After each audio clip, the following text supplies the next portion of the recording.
Hello and welcome here to the Hawks Nest. My name is Brandon Kane, and we've got a very special guest in the house kicking off another inaugural edition of Behind Enemy Lines, where we look to go behind the enemy lines, crawl on our bellies, go into the razor wire, get ourselves back there and see from the opponents, people that cover this team as deeply as we do, as to the look of our opponent, what we're about to walk into or they're about to walk into our place on, and just get a better understanding of it. So I want to welcome into the house from Let's Talk Broncos, Zach Seegers. And right off the bat here, I want to welcome him. But Zach, make sure I remind my subscribers to please also, first thing we do here is down in the description link section below there, you will find a link directly to Let's Talk Broncos. So let's do what we do here, show them the love. He's taking his time out to come here, so let's show him the love back by hitting the subscribe button there on the Let's Talk Broncos channel. They've got a variety of folks in there flowing through, and it's some great stuff. But thank you for coming on in today, Zach.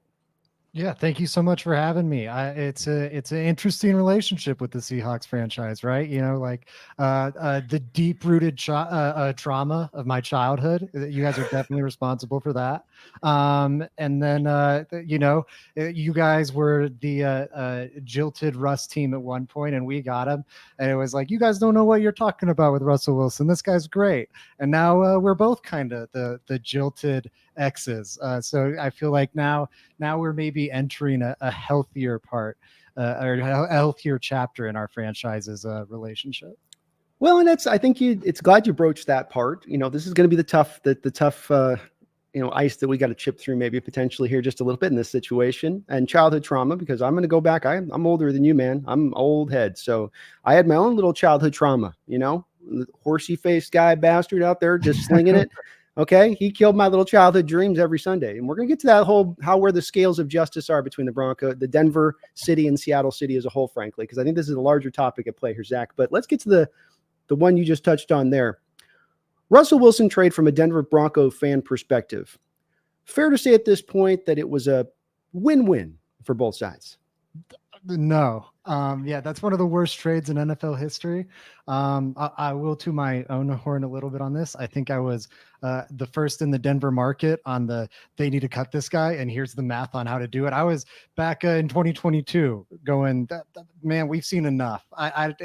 Hackett is a lot of this, but he's not all of this. You need to get rid of it. Yeah, the Seahawks fleeced the Broncos. I think maybe it'll look a little better all said and done, just because of how those draft picks have produced so far. Devon Witherspoon aside, he looks amazing.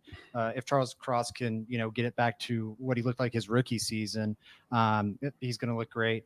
But yeah, that's probably the one saving grace for Broncos fans, but it's an all-time bad trade. You could probably throw Draymond Jones into it if you wanted to, because they had no way of affording him, in part because of the Russell Wilson deal.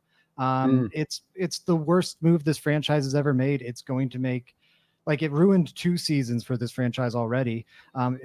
They're non-competitive this year in large part because of the dead cap they're eating. They probably won't be competitive next year. Maybe the hope is that the Russell Wilson trade only ruins 4 years for Broncos country instead of 5 or 6. It's truly devastating. I'm sorry, man. I don't laugh at your plight. I really don't. But it is brutal to hear that. We earned it. We earned it. It's fair.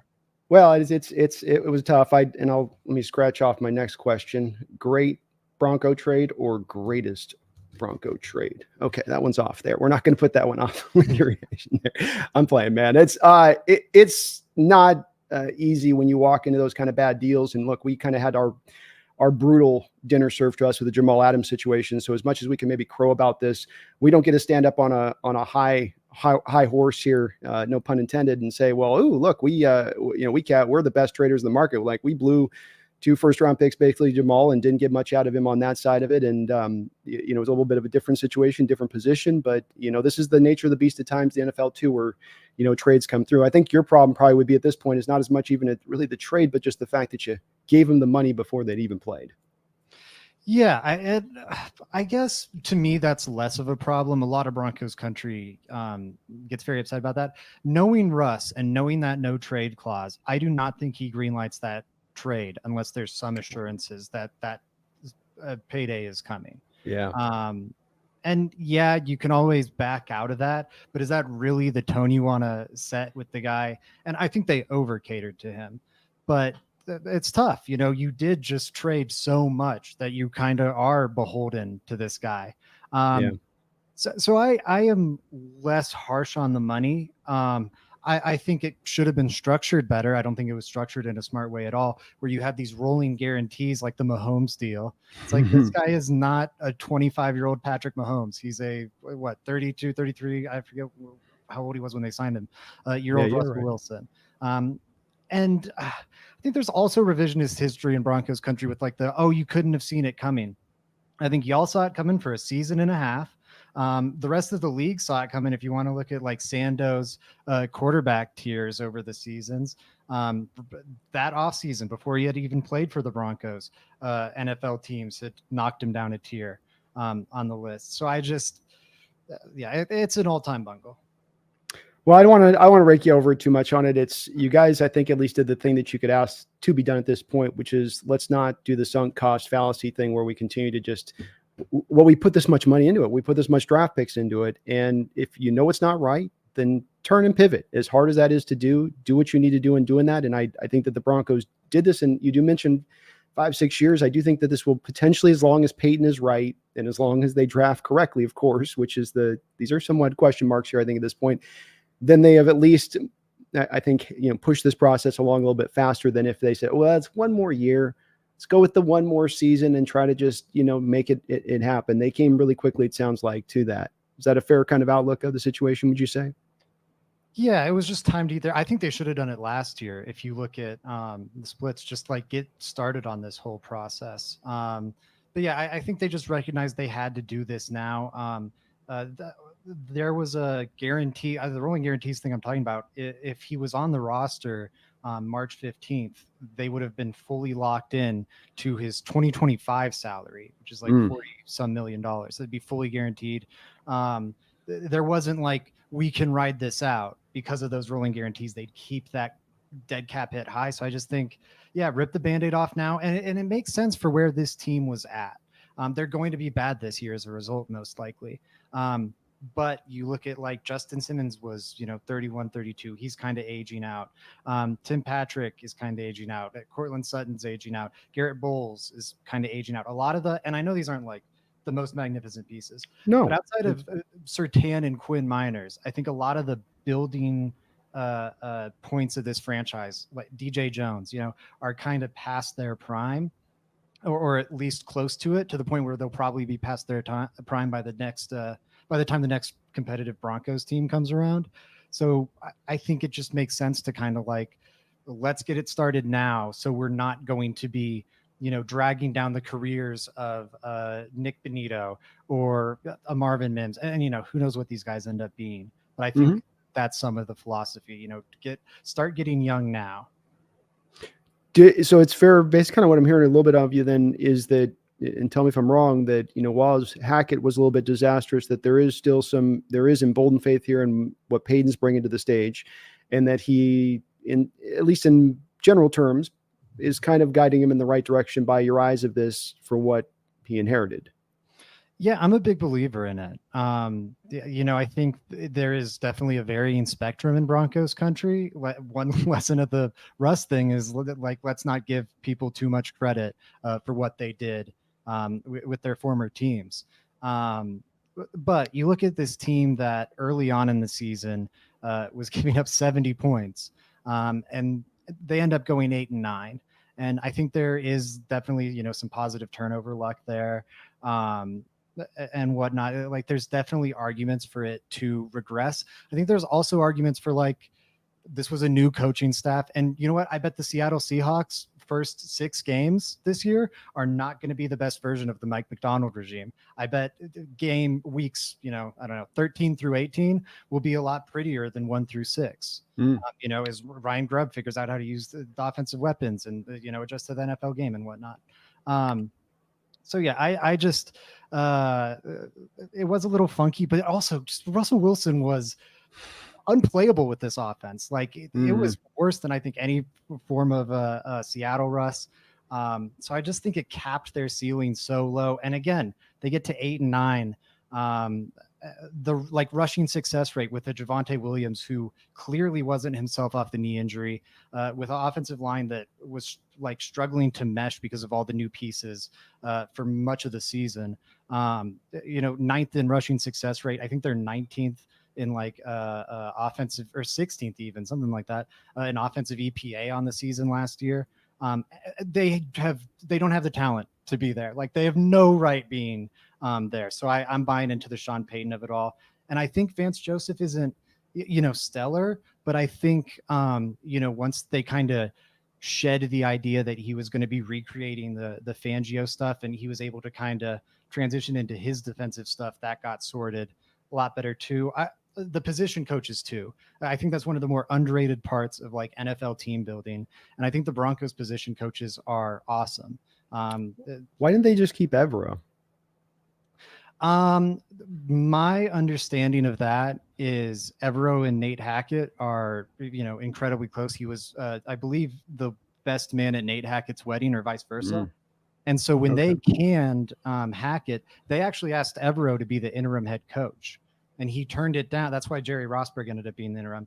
Evero turned it down because he wanted to be loyal to Nate Hackett.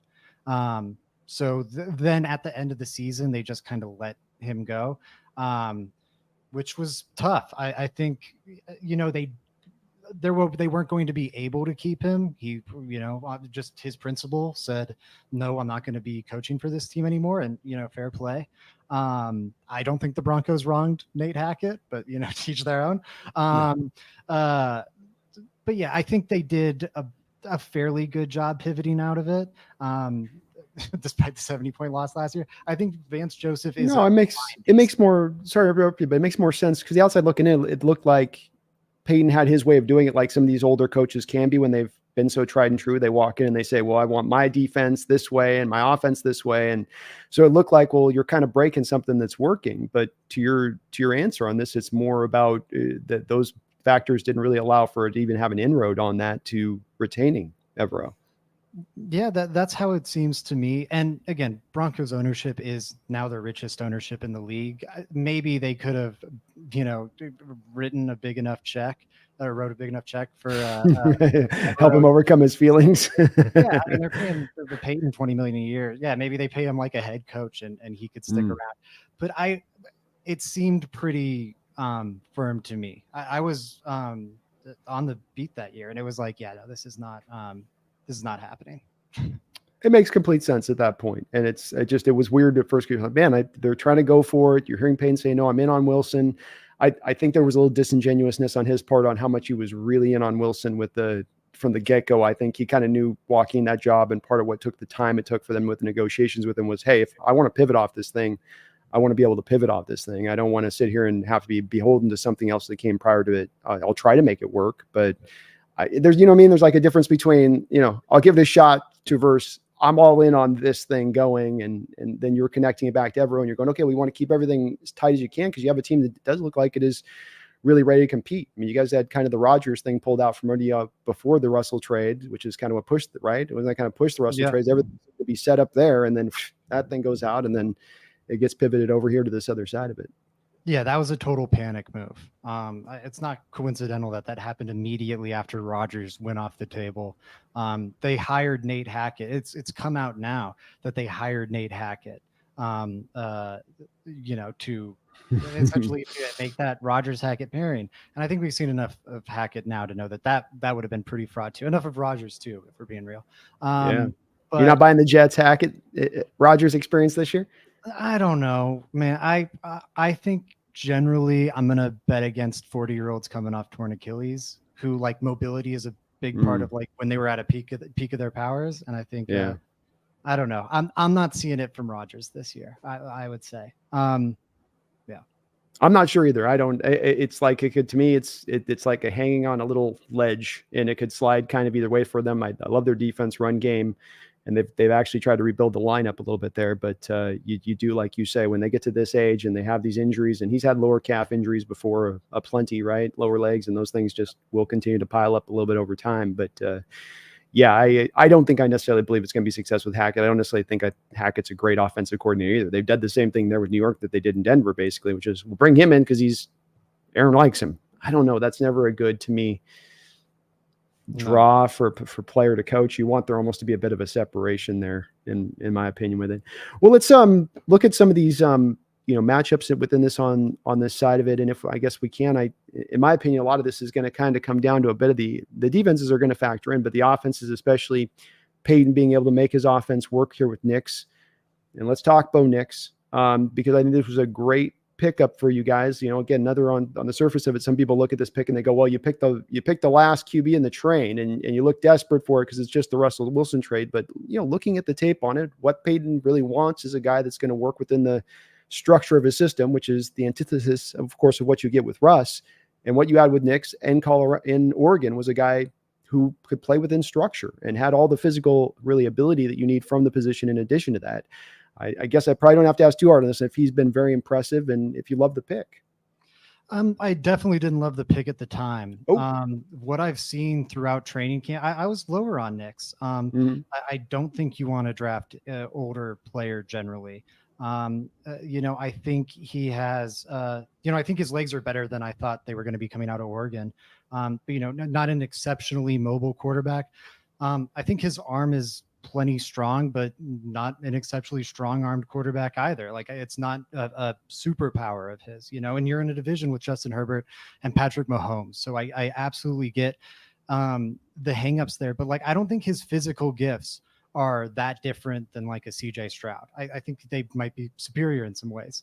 And he's not going to be CJ Stroud. That is like a 0.1% outcome. I'm well aware of that, but I think people just are like Joe Burrow, for example. I think people have and I want a Mahomes. I want one of those absolute alien freak shows. That's the better option. And I'm aware of that, but I think people have, I don't know, maybe gone a little over the top with that idea because there's still elite quarterbacks that I think at least have comparable gifts there to Bo.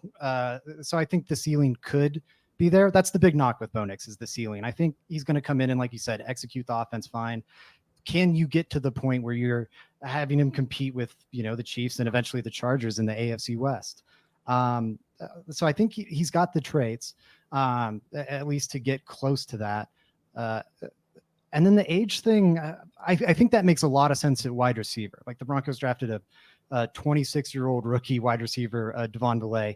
That guy's probably not going to develop much from this point on. But quarterbacks, we so frequently talk about when is the prime of a quarterback's career, 28 to 32-ish.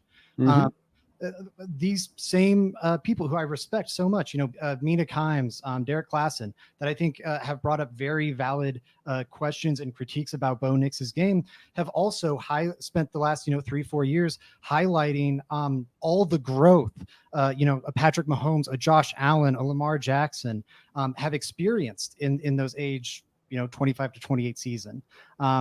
So some of this might just end up being copium, but I do think some of the low ceiling ideas, I just question how we're determining that at the quarterback position when it's a position where the prime is much later than the others, where we do see growth throughout the later parts of the career, unlike other positions.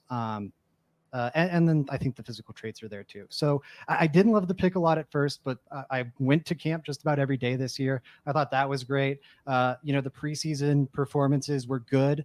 It's only preseason, but dang, we've been through Paxton Lynch and Drew Lock, and those guys could not do preseason. So for us, this is progress, y'all. Well, let me try to give you some encouragement. Let me try to talk even more further into the side of it being a good pick, because this is obviously a huge debated topic, the quarterback position. We're going through it right now ourselves with Geno Smith and whether or not he's the guy and he can do it right, or we got to go find that superhero quarterback. Like you say, I agree with you. I think there's a little bit of a thinking in a lot of fans' minds right now to find the superhero quarterback, Zach, rather than thinking about, is that really the only way? Because that's what goes with it. When you say, let's go get the superhero quarterback, you're sort of going, yeah, we got to, the only ways to do it is to get him Mahomes. The only ways to get it is get the magical guy that can ride on high and carry the team with him. And I get that there's those guys that exist, but I also think that there's different pathways to do that. Was Drew Brees a superhero from a physical standpoint, physical skill set standpoint? I think I would say maybe a little when he came in. There was a little. From what respect? He But had a below average arm, and he was below average from mobility. He had great accuracy, a great processor, but those are two physical skill sets. And we're talking about superhero quarterback. You need both of those first two things walking in the door if we're going to put that on the label with that. By today's standards, I would agree. He's not, Mahomesium or Allen or anything like that. He would be more in the Burrow tier for sure.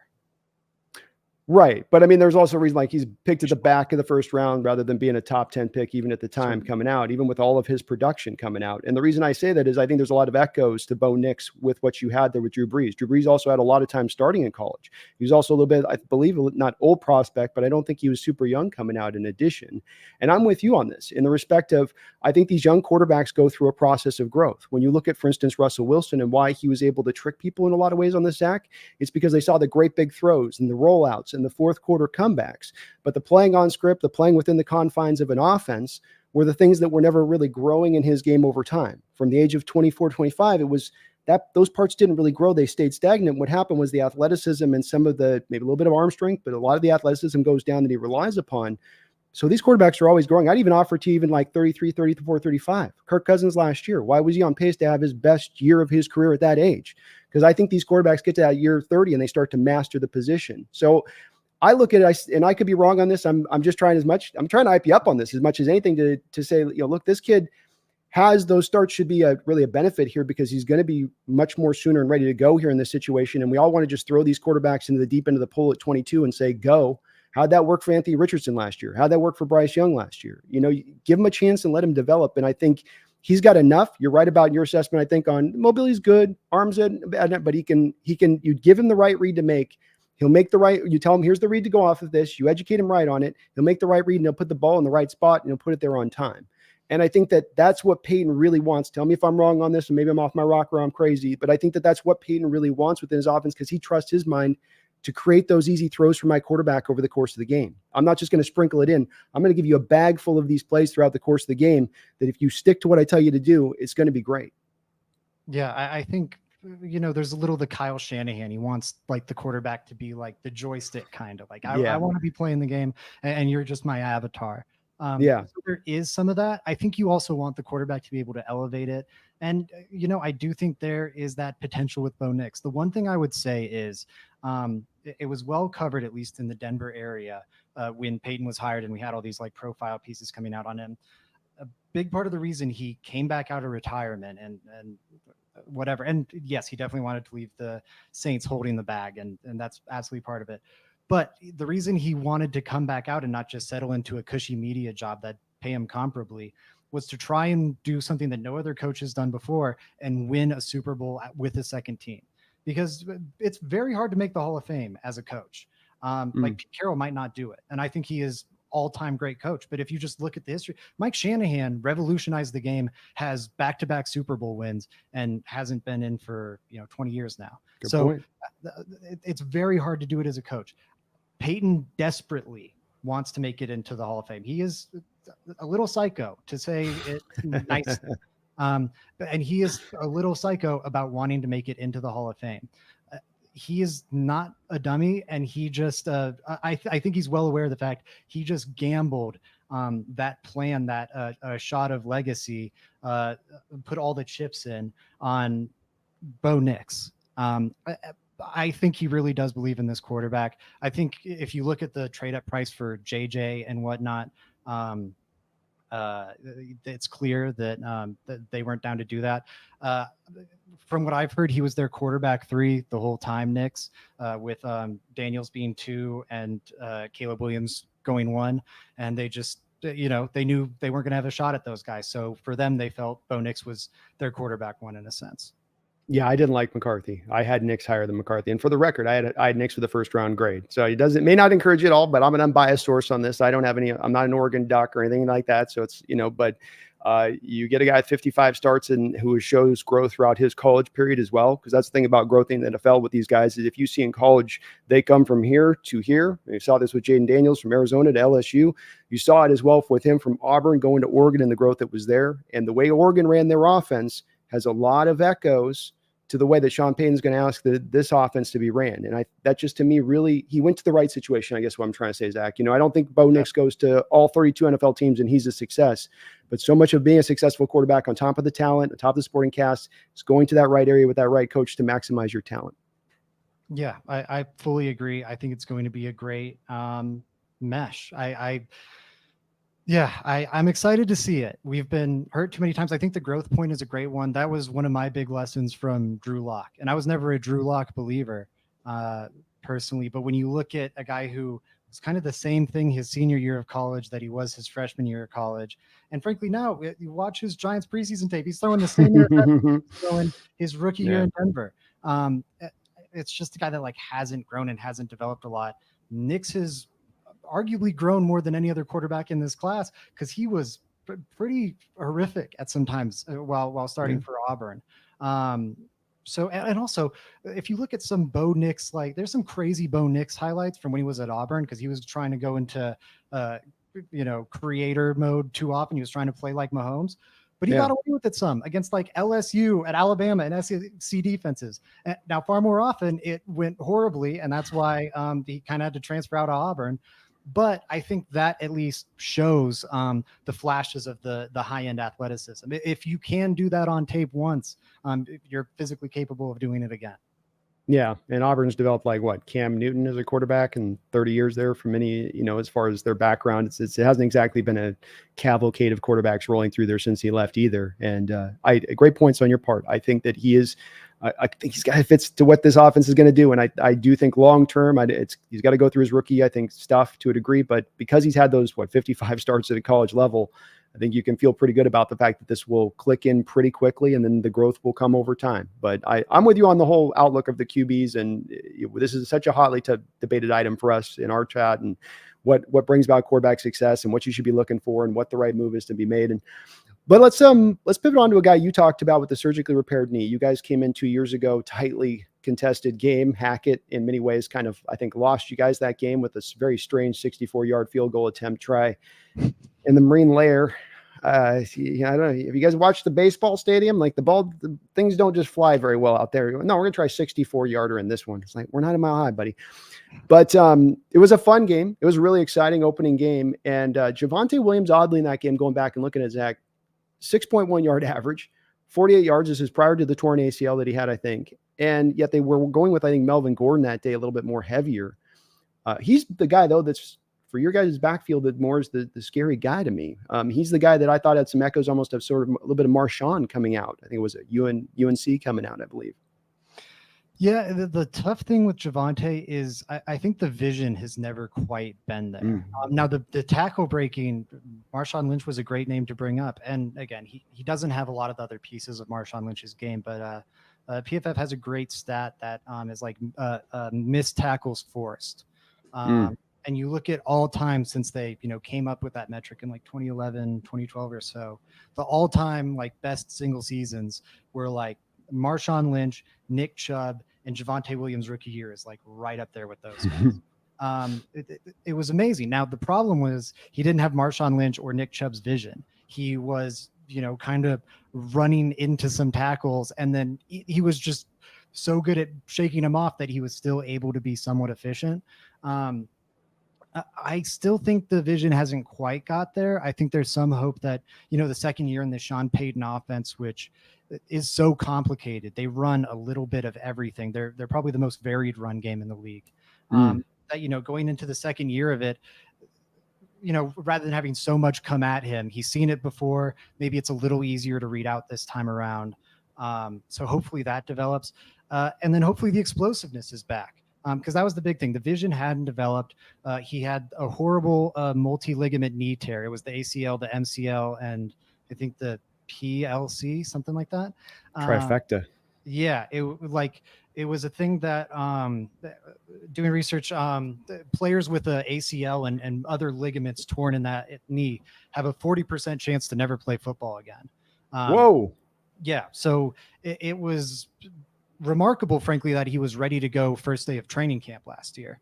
Nonetheless, he did not have his normal explosiveness, normal speed. I think it really became apparent down the stretch of last year, week 12, 13 or so onwards. Some of that was defenses went, oh my God, this Russell Wilson guy is only checking it down on us. He is ridiculously washed. Let's just load up the box. But Javonte also lost a lot of juice, or had lost a lot of steam. I think so far he looks fresh, fresher than I think he did even at the start of last year. But I'm watching, how long does that last? I think the nice thing is the depth of this room now, with Estime, who's a draft pick I was excited about. Preseason has me a little concerned, but love the draft pick, love his college tape. And then Jaleel McLaughlin, Darren Sproles is too lofty a comparison, but he's Sean Payton's new Darren Sproles. And I think he is a remarkably fun player. Kind of this type of running back now we're seeing right along the league. It seems like this with Jaleel, sort of like that Devon A-Chain kind of guy, where you're not looking to make him a feature back, but you get him maybe 11 touches over the course of the game. And they might have like 75 yards rushing for you, and they busted off a 40-yarder. Is that kind of an accurate way of looking at him? Yeah, definitely. And he has crazy speed. I think a good comp for him really is like Phillip Lindsay. I don't think he's quite Phillip Lindsay's power. But again, but faster. Little fast guy. Yeah, a little faster. And then he can catch the ball too. Phillip Lindsay always looked like that, satellite back, third down back type, but he never had the pass catching ability. And being a small guy, he was never a good pass protector. And I think that's why his shelf life in the league was so short. McLaughlin has the size limitations. He's not going to be a good pass protector, but he is a really good receiver and runner. I think if you look at his Bears highlights, you can get a good read from him. There's one play that just always lives in my mind with Jaleel McLaughlin, where he like catches this screen and he's like dead to rights in the backfield, and he just like instantly in a flash just like pulls away from the linebacker and makes it like a 15-yard game. Like he is very good with the short area quickness. I worded that weird, but I'm a big Jaleel McLaughlin fan. Well, I love having it if you can put this in your kind of offense too with your other backs, because there just seems points where you can offset what the defense is doing, catch them with a little bit of the door open on a certain side of the formation, and the speed gets them to that spot. It's not even about them sometimes finding it, like your point on Javonte, finding the vision in the hole. It's that you've got him to the outside on a pitch play or something, and you've just hit them where you've got the numbers right to the line, and then he can fully make them pay the price, if you allow that to happen. It's kind of an archetype back now. There's I think it's the Justice Swift kid or something over there at Baltimore. They got one like that. These guys that, again, don't make them your number one back, and not even quite the third down back, I'd say. It's like they're just but they're intermixed. And with Peyton, you've always saw with him going back to New Orleans, even the Reggie Bush days, you still had, I think the Super Bowl year, they had 3 complementary backs that year that they leaned on all during that Super Bowl year. And he kept it with those Saints team, always at least having 1 or 2, right? Yeah, definitely. Array of pieces always. He had Alvin Kamara and Mark Ingram. He had Pierre Thomas and Darren Sproles together in that backfield for a while. Chris Ivory. Yeah, there's just always been a rotating door of Saints running backs, and I think he's also done a solid job developing the position. So hopefully they can get Javonte's vision back. I'm rooting so hard for Javonte Williams, but one of my favorite players I've ever seen play for the Broncos. I am happy he's even made it back to the game, but I really hope we get to see that rookie year version again, because that was such a fun special time. Like those highlights, I think everyone in the league enjoyed those highlights where he's carrying Ravens 10 yards down the field, or like running through 5 Cowboys defenders on a single run. Just a really special fun talent, and I hope he gets back at some point. Hawk fans are going to know him, and we're aware of him beforehand, because there is, when you have a great player, if you guys I just saw the next Steve Atwater here, guys, check out this thing. So when he was coming out, the tackle breaking numbers you talk about certainly traced him back to UNC. He had all of those same numbers there. You knew that's probably how you knew he was going to extrapolate with him when he went to the pro. But and that's where the Marshawn Lynch stuff isn't anything new down the street. It was at that time when he was coming out of the draft, everybody was like, oh, look, this guy might be as close as we've seen to coming to Marshawn since Marshawn's come out into that kind of player. And so it did have some of us captured in our imagination of him as well. And you guys got a pretty strong back. Austin May is kind of a bull in a china shop. He's fun though too. Another guy that's very hard to bring down. And looking on the outside in on this game, as far as strategy standpoint, it would really seem like, offensively speaking, with the running backs we have, let's lean on this defense. Let's wear them out. Let's limit down a little bit of Nix's passing attempts. Let's give him those easy throws on the move with maybe some limited reads he's got to make at that point.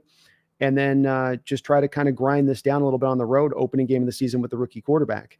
Do you think that that's probably a pretty accurate offensive approach that they're going to take here? Yeah, I mean, I think you want to. I think generally speaking, that's going to be the approach. Nix opens up so much for this offense, and I own that he's a rookie quarterback and there's holes in his game. But again, the Russell Wilson offense last year was dump offs or bombs downfield. They were like top 5 in the rate of throws 20 plus yards down the field, and then they're first on throws behind the line of scrimmage, and then they're like 32nd on throws between like 5 to 20 yards or whatever. It was and then they were last in quick game too. It wasn't even like they were just throwing a lot of slants, because as Seahawks fans will know, Russ not the best quick game quarterback. Can't see it.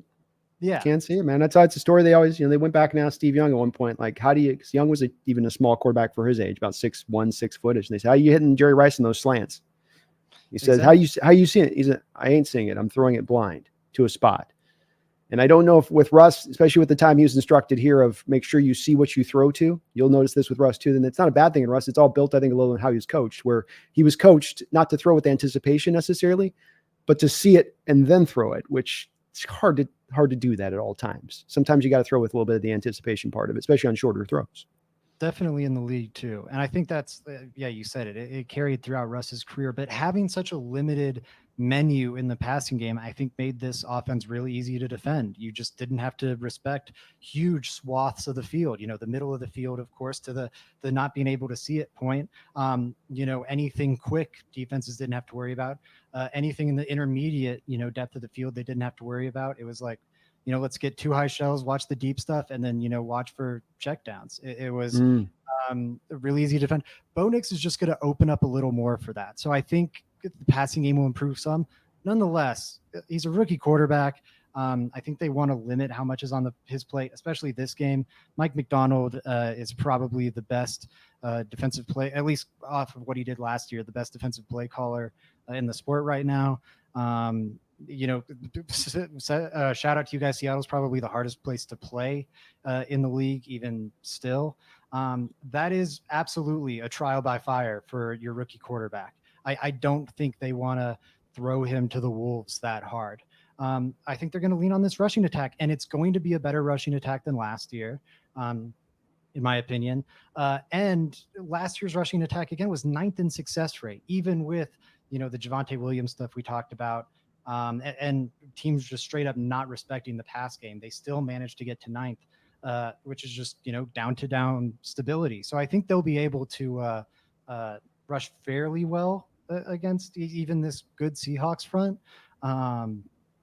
But yeah, Seahawks have reinforced it. But that's a question. We've reinforced it, but we've been bad stopping the run the past couple of years, Zach. So it's to your point on that. I think you're right on the over the target on this one, where we've had teams that have not even been good teams coming through our building over the last 2 years that have just, we're going to run this. And we're just coming right down here. And what are you going to do? And we think we have better personnel now. We do think we're improved on this side of it. We think, with McDonald's defense, but I think you're right about where a lot of this key is going to come down in this game is that you've got the horses up front to get it done. Because that offensive line, I think, is a big driver of this, is good in pass protection. And they're going to create the holes up front for these backs. You have the backs to rotate through and versatile different styles of backs to hit with different styles of plays at us. And as you say with Peyton, he runs a very varied, rushing offense. So it's almost to me where the beginning of this game starts from our perspective, and your perspective is run the ball, and our perspective is in stopping the run. Is that where it would start with you too? Or is there a different higher priority you'd have coming in this game to get the dub for your Broncos? I think you got to start there. If you don't, I think you're just dead to rights. Yeah. Yeah. I do. And the McDonald's defense with the whole fluctuating defense, because you got a rookie quarterback always going to struggle with what he's seen, and everything is changed pre to post snap and the coverages. It just, like, the old defense would have been better for a Nix probably. Our old cover 3, and we're going to stay in that for most part. I think Peyton would have liked to be able to roll that with that a little better. Yeah, definitely. It's a more regulated defense, to use the vogue term, which it would be a lot more comfortable for the rookie. After some of his preseason games, he was like, yeah, I'm seeing it really well. I'm reading the coverage is great. And it's like, yeah, man, this is preseason. Like this is when it's really easy to read. It's not going to be that way, in week 5, let alone in week 1 against Mike McDonald. I do think, maybe there's some saving grace in the fact that, like, what made that and I do think McDonald is an incredible teacher, and that's really what has set him apart. But what makes that scheme special is all the permeations you can build off of like a singular look or asking guys to do all these different things. Mhm. That's probably going to be much better installed or much I don't know, better Further established. along. Yeah, further along in week 10 than it will be in week 1. So I think that's Bo Nix's prayer. And even then, I don't think it'll be easy. But as a Broncos supporter, I'm just praying. Hopefully this isn't like advanced McDonald. Hopefully this is a McDonald defense 101. Yeah, I think you're on a good, again, good points on your part of it. And I think completely fair. And that this is to think that this is going to look great and everything just hits the ground running and going right from the jump is not going to be likely. There's going to be some blown coverages there. And this could come down to a game being tight with the running games kind of factoring in, especially both sides of the ball, trying to lean on that in that first game. A lot of teams do that in the NFL in that first game where they're just leaving more than they will as they get into game 2, 3, 4. Let's just kind of run this opening week, kind of feel each other out a little bit. Kind of feel like that's how our matchup was 2 years ago, a little bit, where both teams were sort of kind of waiting through that first half. They're just getting a feel for their, for where they were at. When it comes to stopping the Seahawks offense against this Denver defense, can you give me an idea of where this Denver defense is as far as in this transition from Evero, from a stylistic standpoint? Cover 2 shell, Fangio was the former. That was in vogue. What is this new thing they're running now? Yeah, it's really the opposite end of everything. Fangio was fairly low in blitz rate generally during his time in Denver. At times they had just a rash of injuries on the edge, and you saw him dial up the pressure rate in turn when he was here. But he would sit back on the pressure a lot more. Joseph, I think his best strength as a defensive coordinator and what he's most known for is his really creative pressure packages. I think he's definitely not Mike McDonald, but good at, bringing pressure from a wide variety of places and throwing people off with that. I think you also, he's set up this defense really well for that now.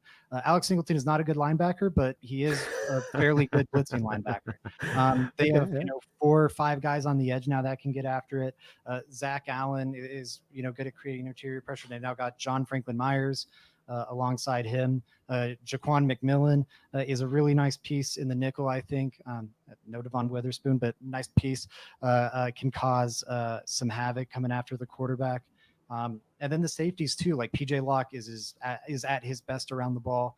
Brandon Jones, I'm not sure if he'll be ready to go, but he's also at his best playing around the ball. So yeah, definitely a high blitz rate team, a very aggressive, much more aggressive defense than what we saw under Fangio. And then in terms of the coverage shells, that's, a huge point as well.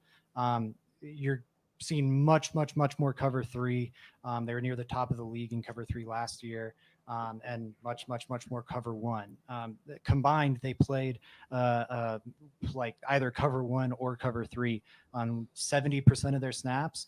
And then you look at, the Miami Dolphins last year, and it's closer to like 50 on those looks. So is it press cover 3 or is it off cover 3? Sorry to interrupt you, Zach. It's fairly varied. I think they generally go and play off, just understanding you have a huge question opposite Surtain. And then also with them just firing downhill from the safety spot from all over the place, you need a little more protection back deep. It was a big change from the Fangio philosophy in a lot of ways and tenets. And I think that's why, man, it was ugly to start last season. Like the secondary was just, having busted coverages several times throughout every game. The Dolphins game, they allowed 70 points. A lot of that was just like the Dolphins, and credit to the Dolphins. I'm not knocking that. Like they've had one stop on the Raiders, like the Raiders might have punted fewer times than the Dolphins. It was just the pace of that game was so much slower. Defense as a whole was so terrible. Excited to, they should be further along here. And I think that's what you saw last year down the stretch. They were a very opportunistic defense. They got gashed a lot, but they had one of the highest takeaway rates in the league, and just kind of caused havoc and chased the big play, and had a lot of splash plays in both directions as a result. And given their defensive talent, I think that's kind of what you want to do, like what Brian Flores was doing with the Vikings last year. Like this is a squad with a lot of holes. So let's get crazy with it. Let's throw a lot of things Yeah. at the wall and see what sticks. Yeah, I think you got to. I love that approach too. I liked what Brian Flores did as well. You know who you are. You know you don't have enough horses in the bay to make it go. So let's do as much as we can to help these guys out. And if it gets hits, it was going to get hit anyway.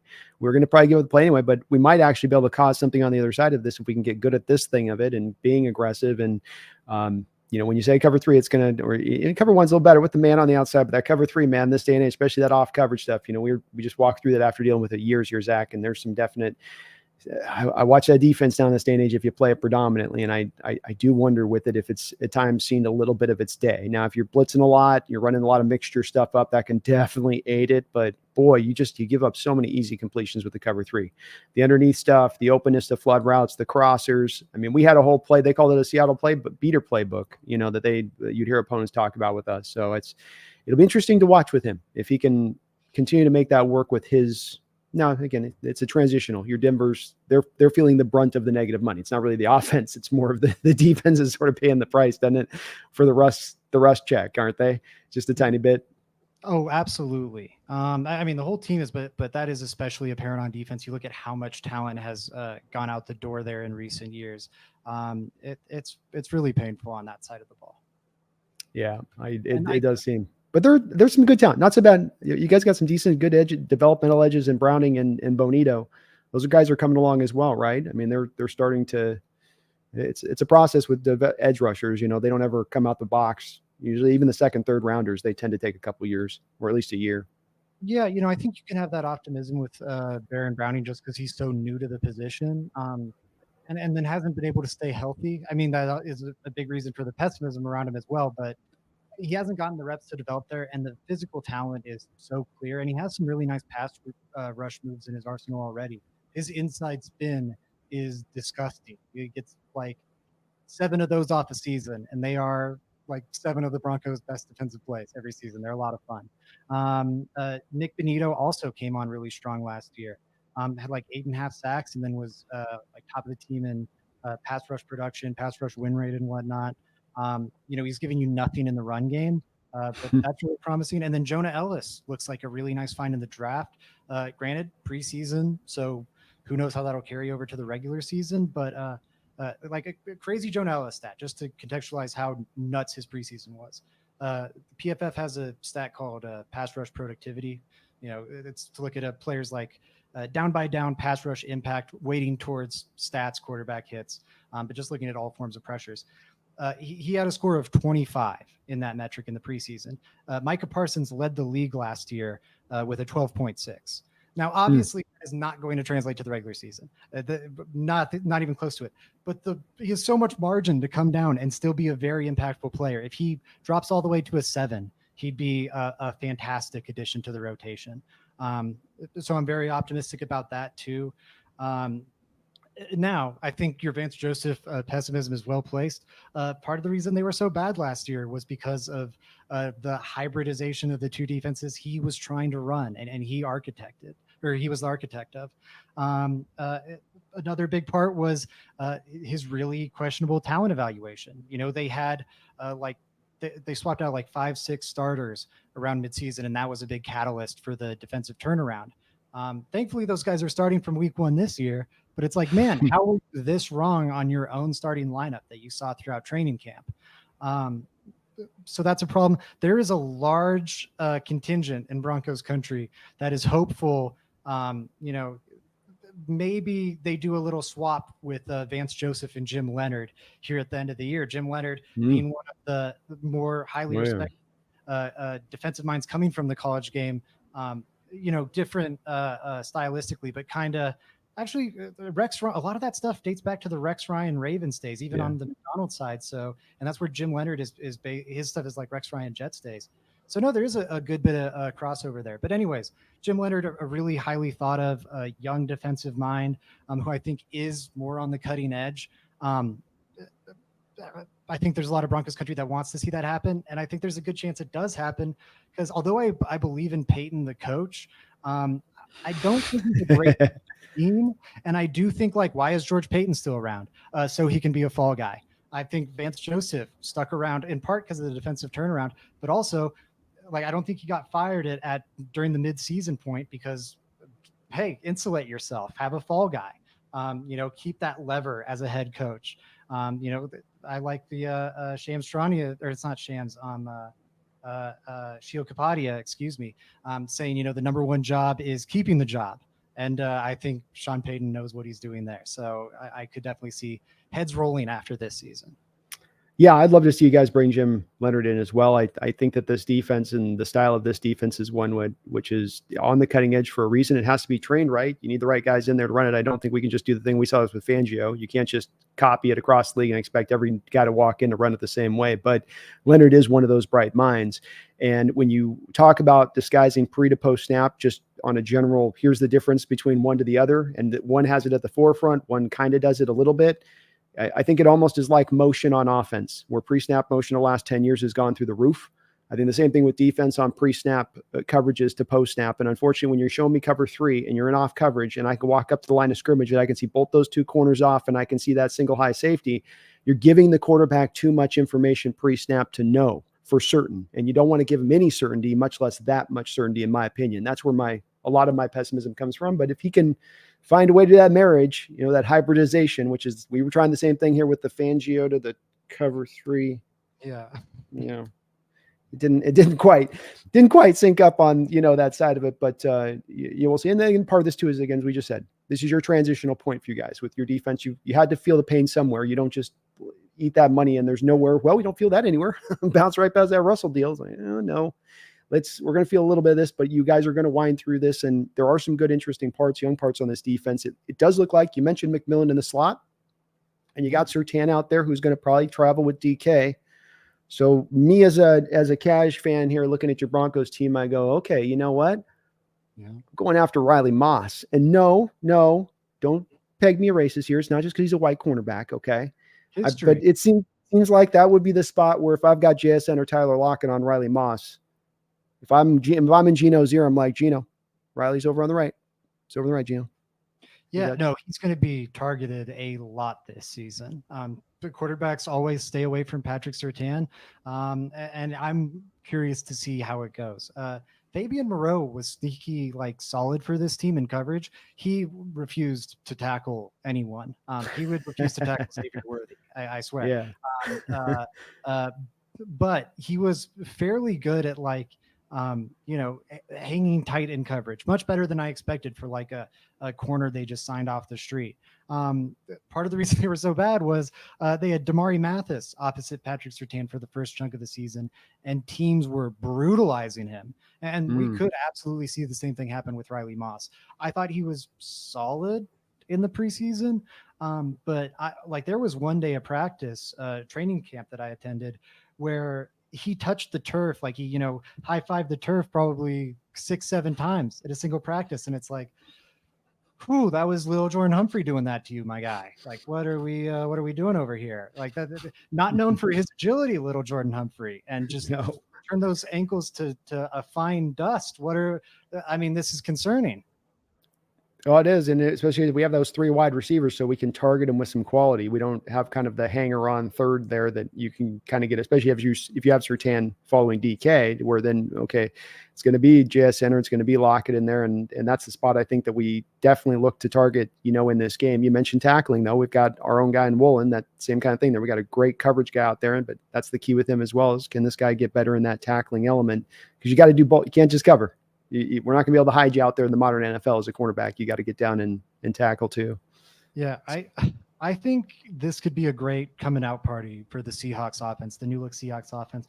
I've been seeing the chats. I cannot believe the Gino non-belief I see from y'all in the Pacific Northwest. I think he's much closer to quarterback 10 than he is quarterback 20, even if you would like to get some more out of him. And I think, to draft a developmental quarterback, I think that's a good idea, but I don't know. I'm with you. Let's talk on it. We just had a discussion earlier. It's to your point on this. I mean, you're being consistent on this with what you talked about earlier, being that quarterbacks come in and you get a general narrative that hits on them if they don't hit or not, or they don't do well or not. And you saw with Gino, that narrative had hit in for him. It's still carrying to this day. It's carrying even within our own fan base, some segments within it. Not everybody. There's I think the majority of fan base is in on Geno right now, but even nationally, you see it as well. And that everybody keeps their eye held on that spot of where he was with the Jets. As a defensive-minded coach, bad supporting cast, not the greatest offensive lines, no skill position players, Rex Ryan as your head coach. And yet there's no benefit of the doubt for those kind of guys. Seeing it with Sam Howell. Sam Howell last year, 23 years old. You go through for 4,000 yards. Everyone goes, no, 21 interceptions. I go, Peyton Manning threw 29 in his rookie year. Like, I look and go, that's kind of impressive. There's room for this guy to grow and get better now with time. It's back to our original thing I think we talked about with this, and that's why I think we're Geno now. I agree with you. I think he's ready this year to really ascend because he's got the best supporting cast of his career. It's never been this good, and you can make an argument he's got as good a supporting cast offensively as not as any offense out there, but to your point, top 10 offense as far as supporting cast, as long as, of course, guys can remain healthy is a big key with it. But I see it the same way.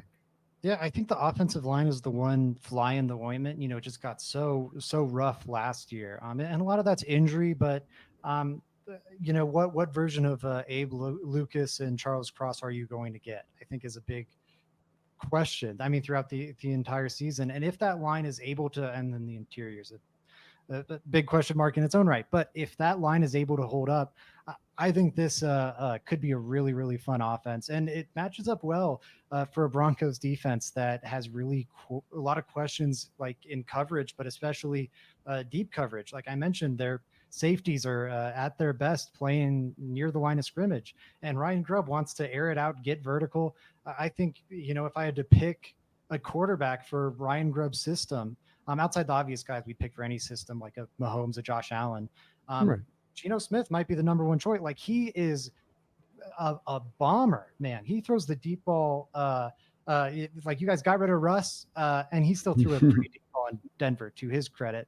But it was like you lost the NFL's best deep ball thrower, and then immediately the mantle got passed over to Geno Smith, and he became the NFL's best deep ball thrower. So I think it's going to be such a fun fit. I think JSN, another year removed from injury will be better. A year to acclimate to the league. I wonder if maybe Tyler Lockett drops off, but as long as on that, it's gonna be like a little light. It's a quieting, right? It might be his last season this year. He's doing that vet receiver thing at the end where, like what was Rod Smith's last year there with the Broncos? He's probably like 750 yards, something like that, 60 catches, one of those. Yeah. Farewell tour season. Yeah. And that's like, it's still a nice piece to have.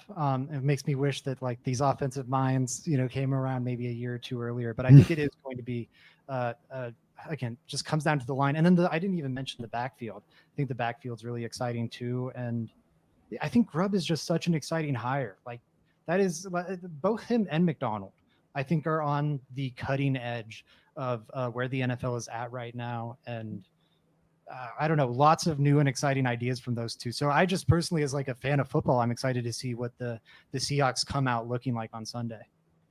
I think we're taking a big swing with these hires, and we'll see in that swing, as with all big swings, you're not putting contact to bat. You're not choking up there. You're trying to put that thing up in the second deck. We do love the hires, but it's acknowledged with that. I think even a Sean Payton is a big swing hire. It could go bad with ego, but the good parts that go with this, the upside of this is NFL championships. That's the true upside to it. And I love those kind of moves from any NFL franchise that goes out there and looks to aggressively try to do something, not worrying about the downside to what could come. Grubb runs an air raid offense. We haven't really had a pure, true air raid offense being run in the system, except for Kingsbury out there with Arizona and Kyler for a couple of years. It didn't look exactly great, but to your point, Grubb's not your typical air raid guy. He's not your typical spread guy that's just trying to throw 5 yards all day long. He's mixing in the big shot over the top once every 8 plays, the screen game once every 7 plays, the trick plays. Be on the lookout, Zach. You're getting some trick plays here. He did about once a game, and fake trick plays at that. He'll do the fake trick play and then fake trick you on it, just because it keeps you disciplined. You can't cheat, because he's always like, I'll hit you. I'll still come back the other way if I catch you leaning. I'm excited for it. I think it now. I don't know how fun it'll be on the Broncos end of it, but I do think it'll be a solid match. I think they'll at least keep it close, relatively close. But there's so many things I'm excited to see. Yeah, I think there's a lot of questions with the Seahawks. But yeah, I'm curious to see what Bo Nix looks like. I think if he looks okay, I'll be pretty happy, because man, this is a calculus test on the first day in like a crazy loud environment in a nightclub. Yeah. And Mike Donald's not shown anything in preseason, by the way. So like you're not going to see with how he uses this personnel. Witherspoon, is he going to be used like Kyle Hamilton with the Ravens? Maybe, maybe not. Maybe it's a different. There's some safety snaps in there with him back there. So you have no real preparation from their standpoint to do it. But I do echo and say again here we got a couple of donos that I think you guys got the right kid in this Nix for the matchup to Peyton. And you're going to see, I think, in this game that even if he can't play a complete game where he's out there throwing for 300 or some great quarterback ratings game, you'll have those mixing of throws in there where he's working on script on time on even kind of high level throws, a post route with a safety that's closing over the top and he's got to fit it on in there. And you see him fit those throws and go, oh yeah, where Sean scripts this stuff in the middle of the field, stuff that was so empty last year is now opened up. I can see how this is going to long-term continue to develop with these two guys. And that Drew Brees baseline, man, I'm a big guy and having a blueprint prior. Do we have a blueprint with this guy prior and how they're doing it for that success into the future? And I think you guys do there. Radu Turkin, thank you for the $2 donation. We do have the Seahawks throwbacks week 1. What are your Broncos wearing? Are you guys going throwbacks this week? I believe they are wearing, let me see, the white jerseys. They're new white road jerseys, which I'm incredibly disappointed by. Why are we not getting? Come on, AFC West, brother, AFC West here. What do we not honor tradition anymore in this NFL? The Broncos should have just gone with their throwbacks with this uniform redesign. Mark my words, right now they are going to do Buccaneers, a Browns, or a Jets, where they do the new Nike thing for like 5 years. It kind of gets panned. And then, they just, push it out and then bring back the throwback that everyone was begging for. We've had Broncos jersey swap edits, with like Surtain or Sutton or like even Drew Lock. I've seen them with Drew Lock. That's how long Broncos fans have been wanting that throwback to come back ever since the uniform redesign was officially announced. It was just like, okay, guys, we're being very vocal with what we want here. Don't screw it up. And then they went hyper modern. I actually do like them. Okay. They've grown on me a fair bit. I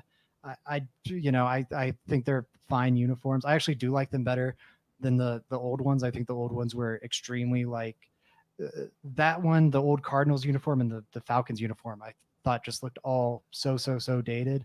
So I'm glad they moved on from that, but the new one's kind of ugly. Anyways, they're wearing white. I just like a mix in it. I just love the mix in it. And for me, I'm an old AFC West kid too. So like I grew up with watching those jerseys. And if we were on the field this upcoming game, getting to see those old jerseys, it would definitely do a lot of stirring of the old little 8-year-old heart watching those old games back in the day. But you guys I like your New Jerseys. Those are all right.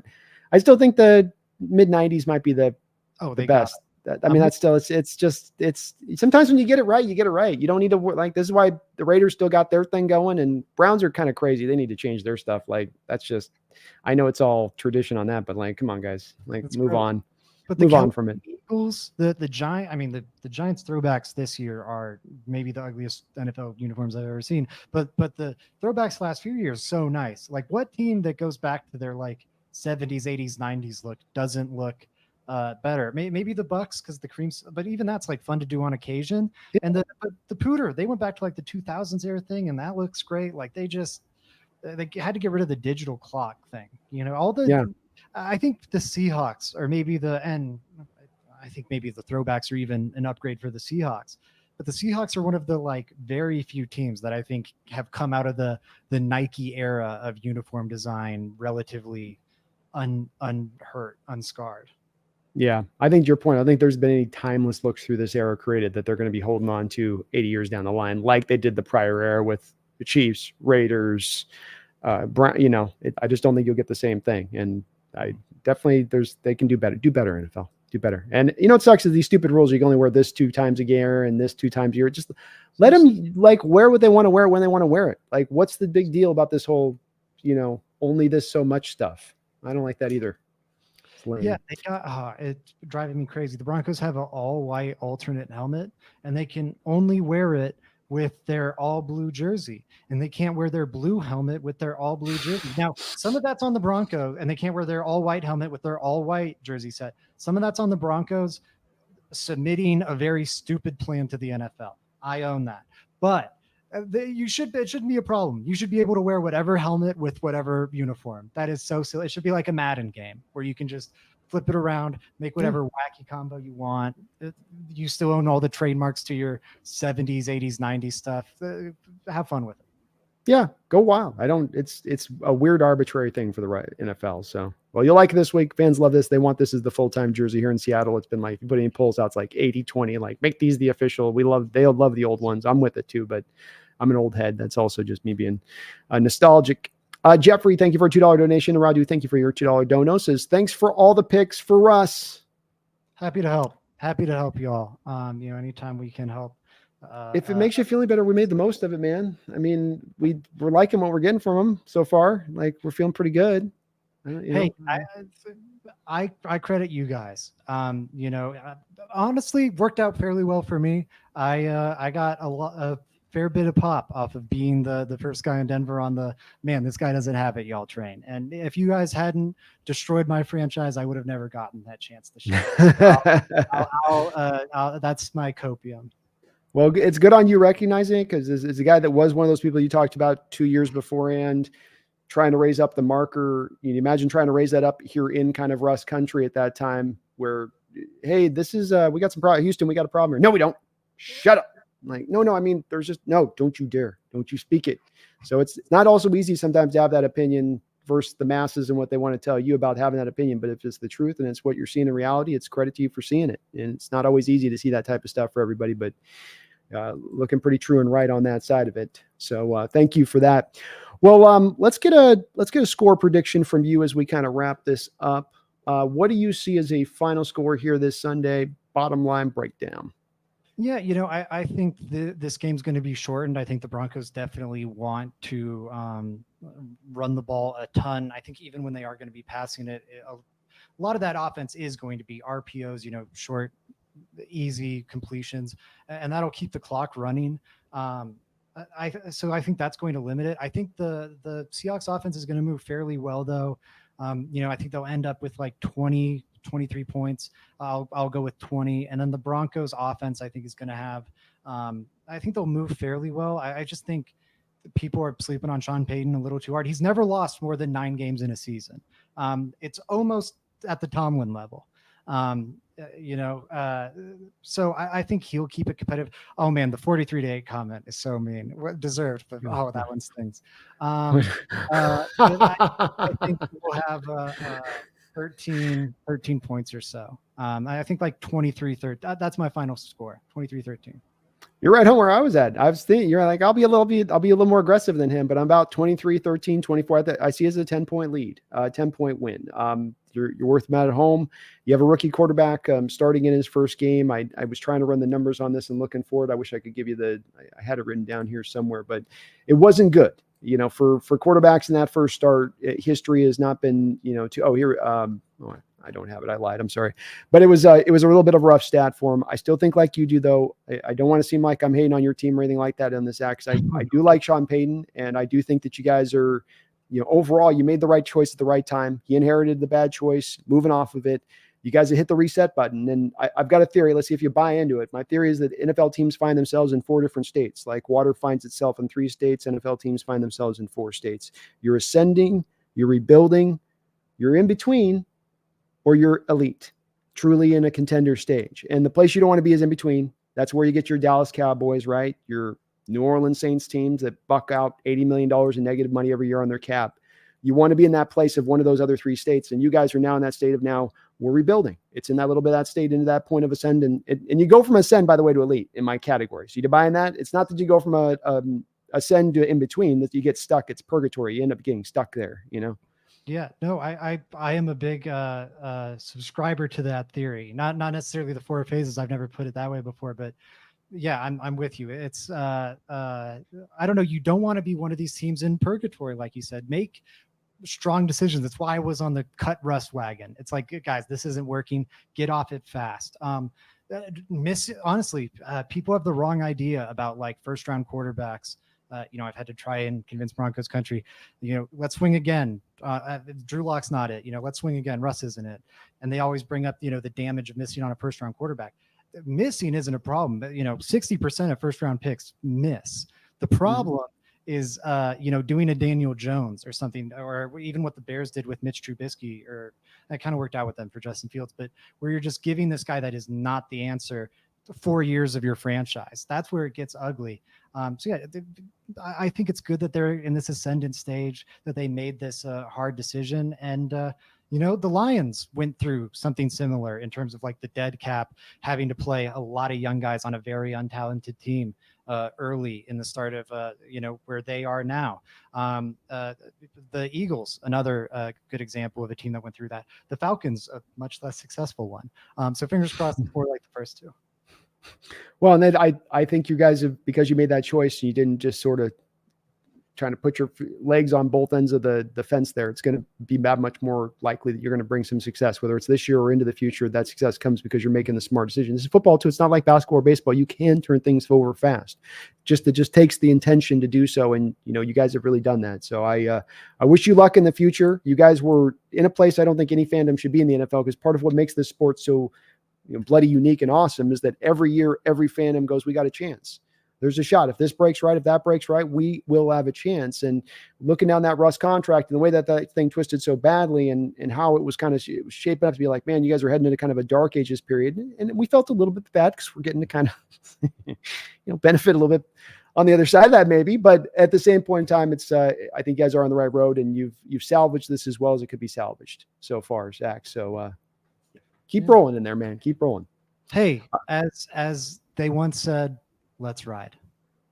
That's right. That's right. Let's ride. Broncos country. Now you can ride. That's right. That's the updated shirts. Now we can ride. No, now we can ride. Wait. Okay. No, now we can. One more dono here to finish this up. Radu again with a $2 donation, says 43.8, because he just wants to stab that knife right in the heart of Zach, just dead center into his chest and twist it. I will say, from my standpoint, we're even at this point. You can get mad at this. I know you're a younger fan. You'd be like, wait, the Super Bowl and the Russell trade. I had to live through 10 years of John Elway kicking our teeth in. I had the 93 Denver Broncos with Dikembe Mutombo. I had to watch Dikembe Mutombo, my Sonic team, ready to go to a championship. My Sonic team I no longer have, Zach. No longer have. And he's over there with the basketball. You know that moment? You ever see that moment with him where he's laying back? Yeah.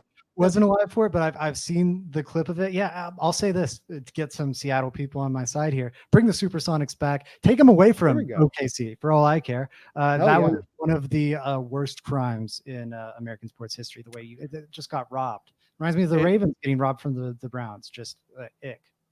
It's a dirty look from the sports NFL when they do it. Not the NFL, but any sports, not franchise, but organizations that do it. And, for us, it was brutal too, because for years they were trying to take the Seahawks down to LA and train the Mariners down to St. Petersburg. And then they finally got one of them. That's how it sort of felt. Like they kept going in the store trying to rob it. And then they finally got one out. And it has led to a lot of a bit of bitterness on that side of it. But, hopefully getting back soon. I appreciate the sentiment on your part. Definitely, we're dying to have our team come back and get this rolling again. Well, Seahawks fans, let's do me this favor, all my people in the chat on this. Let's talk Broncos. Down in the description section below, I've got the link. I'll also get a comment pinned up there, so we got an easy clickable link there for you too on that, Zach. Please do go to their channel right now and sub on up. He's been kind enough here to take an hour of his time. He's running left and right here trying to prep up for the season, but took some time with me to sit down and talk this game over. So please, as we do here, go show him the love over on his side of it, just down there in the description link, quick link right there to him on that side of it. They can also catch you where, Zach, on the Twitter machine. Yeah, at Zach_Segars, CH on the Zach _SEGARS. Find me over there. I've got a lot of, I think, good tweet coverage and whatnot. Also writing over at letstalkbroncos.com. We got a lot of cool stuff over at Let's Talk Broncos. I'll say if any of you guys love like X's and O's breakdown content, we have a show, Full Field Read, where I know they're going to be going play-by-play through the entire Broncos Seahawks game and breaking down the X's and O's of it, following that Sunday game. So, if that's up your alley, go check that out. Well, let's go. Please do go check all those items out on that, folks. And thank you today for watching. Hit that like button if you could for me here on this video. And Zach, would love to have you back on again sometime if we're facing up again here. You never know the way the schedule works with the extra 17th game and how that spins, and we'll be coming back around to the AFC West here pretty soon as well, I believe, in the the cycles of the way the schedule works with that. So thank you, man, very much for doing this show here today. I really, really, really do appreciate it from your part. Again, I know you're busy as hell, so it's a big deal coming in here and doing this with me. Certainly, right back at you. Thank you so much for having me. Thank you to the chat for being so welcoming to me and having some fun jabbing back and forth. Just appreciate y'all and hope we have a great game on Sunday. Looking forward to it. Football's back. Me too. Football's back, baby. Let's have a great, hard-fought game. No major injuries. Come out the other side of it with both teams, no matter what happens, feeling pretty encouraged by what we're seeing. And let's move it on. It's this long season after that. Keep it going after that. So thank you, man. I appreciate you, folks. Thanks for watching. We'll be back soon. Until that time, please don't you ever forget, go Hawks. And then give me a let's ride. Let's ride. Hand it to Mars. Yeah. I had to. I know. They always do.